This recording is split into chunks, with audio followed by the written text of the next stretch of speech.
Huwag kang bumili ng life insurance kung isa ka sa mga taong ito. I'm Heidi Gallon, isa akong life insurance advisor.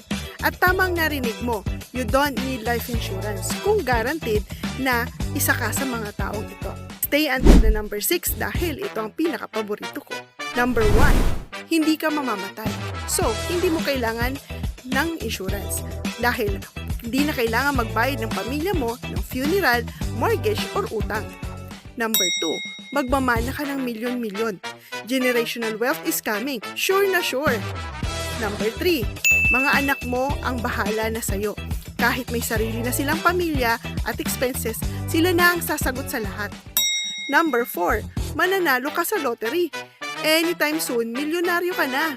Number 5, hindi ka magre-retire, magkakasakit o mawawalan ng income. Forever kang strong. Number 6, ito yung favorite ko, government na ang bahala sa mortgage, bills at future ng family mo. Pero kung isa sa mga ito hindi guaranteed, maybe it's time for you to consider life insurance. Hindi ito para sa'yo, but it's for the people that you love. Message me for a personalized insurance review para malaman natin kung kailangan mo ng life insurance.